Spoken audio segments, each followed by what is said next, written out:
پہلی بات یہ کہ انسان جس چیز کو کرنے کا اس کی طرف حکم متوجہ ہو جائے اور نفس اس کا یا شیطان کسل اور سستی کی طرف اس کو لے جائے، یہ ہمت پیدا کر کے اس کو کر لے، ایک بات۔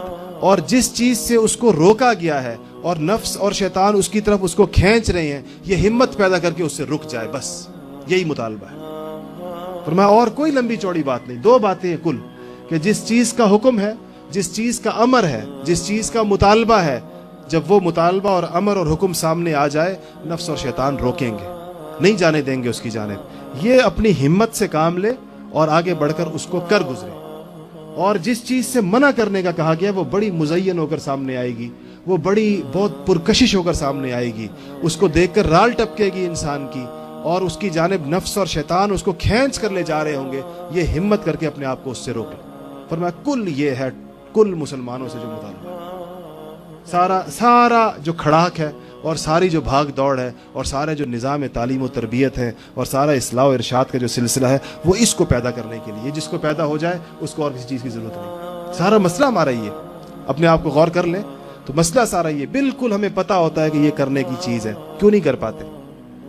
بالکل ہمیں پتہ ہوتا ہے یہ رکنے کی چیز ہے، کیوں نہیں رک پاتے؟ وہ کنٹرول نہیں ہے۔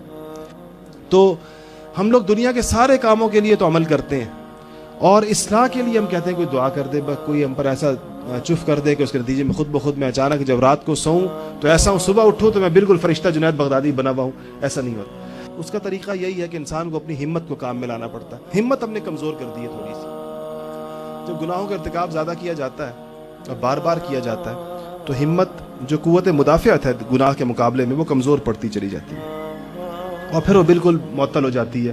انسان یہ سمجھتا ہے کہ اب میں گناہ سے رکنے کی میرے اندر صلاحیت ہی نہیں، ایسا نہیں ہوتا۔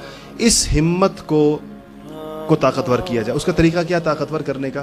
اس کا طریقہ یہ ہے کہ اہل ہمت کے ساتھ اٹھا بیٹھا جائے۔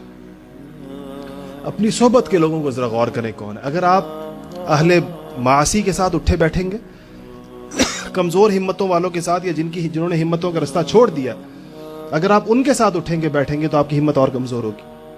اپنے لیے ڈھونڈیں، اس معاشرے میں ہیں الحمدللہ ایسے لوگ جن کی ہمتیں طاقتور ہیں، جن کو گناہوں کے مقابلے میں اللہ تعالیٰ نے ایک طاقتور ہمت کی عنایت کی ہے ان کے اوپر۔ ان لوگوں کے ساتھ صحبت اختیار کی جائے، ان کی صحبت کے نتائج ہوتے ہیں۔ میں نے عرض کیا قلب بڑی قوی چیز ہے، یہ دل پر اثر انداز ہوتا ہے۔ جس کا طاقتور ہے، جس حوالے سے بھی قلب قوت ہے، وہ غالب ہوتا ہے دوسرے کے اوپر، اس کا اثر زیادہ ہوتا ہے۔ ایک اثر قبول کرتا ہے، ایک اثر ڈالتا ہے۔ جو قوی ہوگا وہ اثر ڈال رہا ہوتا ہے، اور جو کمزور ہوگا وہ اثر قبول کر رہا ہوتا ہے۔ اور دوسری چیز ہمت کو تقویت جو دیتی ہے صحبت کے بعد، وہ دعا ہے۔